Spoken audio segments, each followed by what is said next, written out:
mwabonye uyu mwana kenshi video agaragaramo nta wazibara kuko twese tuzi video nyinshi zitandukanye.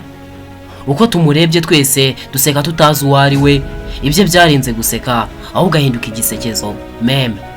Ese uyu mwana azi ko isi yose muzi? Urakaza neza muri Bman Entertainment. Amazina ye ni Albert Osofo Nketia, benshi bamwita Albert. Akomoka muri Ghana, yabaye ikimenya bose ku isi yose bitewe na video imwe gusa aho yariraga bikarangira yisekeye. Inkuru rero ye ni imwe mu zikomeye zerekana ko umuntu ashobora kuba ari kwicwa n'inzara ndetse n'ubukene, ariko akantu gato yakoze cyane kakaba kari guhindura ubuzima bwa miliyoni nyinshi hirya no hino mu isi, ariko we nta n'umuntu umwe umucigera.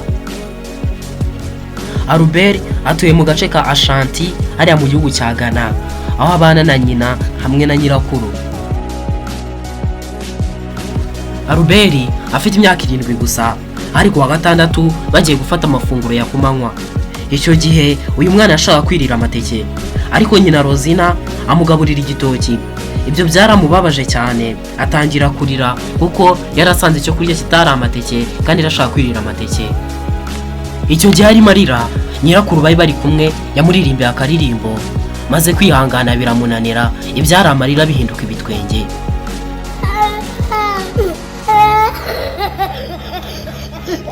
Ibyo byabaga byose nyirarume yari afite telefone ari gufata video yose yayifatiye kuri telefone agira ngo ayoherereze se wa Albert wari wagiye mu kazi.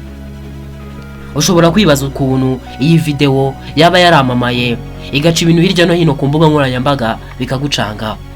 Byose birenze uko ubitekereza, kuko izindi video zamamara ushobora gutekereza ko ari se wa Albert wayaprodinze cyangwa se nyirarume namwe muri bo.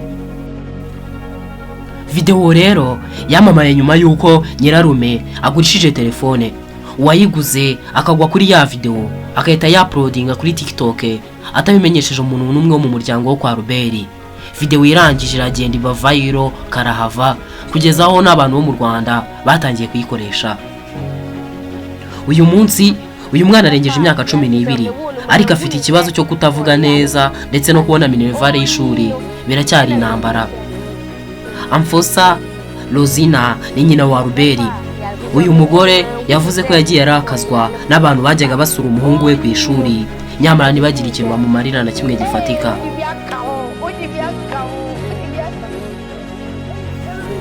Umwe mu bantu bakoze igikorwa cy'indashyikirwa ni umunyamakuru ukunzwe ku mbuga nkoranyambaga hariya muri Ghana witwa Nana Bafur. Uyu yagerageje gushakisha umuryango w'uyu mwana umwaka wa 2025, atangiza ubukangurambaga bwo kumukusanyiriza inkunga, dore ko ubuzima bw'uyu mwana bwari bugeze mu kaga. Ntabwo yari amerewe neza kandi yari no mu buzima bubi bw'ubukene.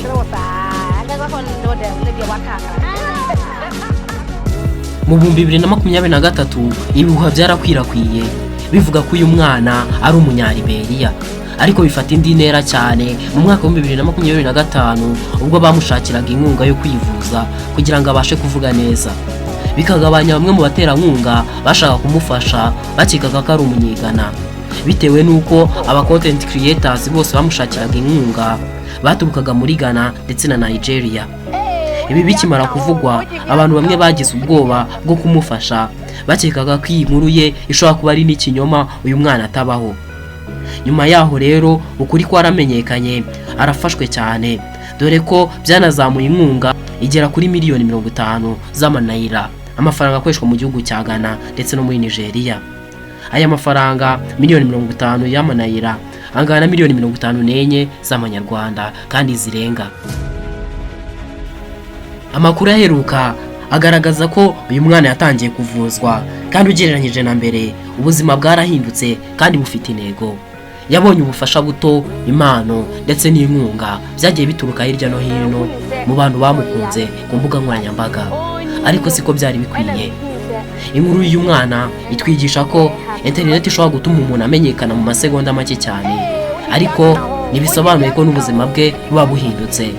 Ubutaha nubona video no y'umuntu ikagusetsa, uzibuke ko nubwo urebye ako kanya gato k'ubuzima bwe utazi ubuzima bwe bwose abayemo umunsi ku wundi, kandi ko bushobora kuba ari bubi kandi buri aharindimuka. Ikoranabuhanga rishobora kwiba umwirondoro w'umwana, ariko nanone rikaba ryatabara ubuzima iyo abantu birengagije ibindi bintu bagahitamo ubumuntu aho kwirukira ibibasetsa gusa. Uyu munsi Albert ntabwo akiri wa mwana urira nyuma agaseka.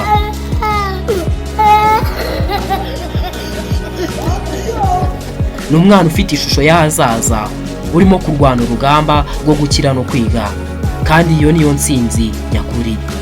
Aha niho usanga inkuru z'ukuri kandi ziguhindurira ubuzima. Subscribe utazacikanwa n'izikurikira.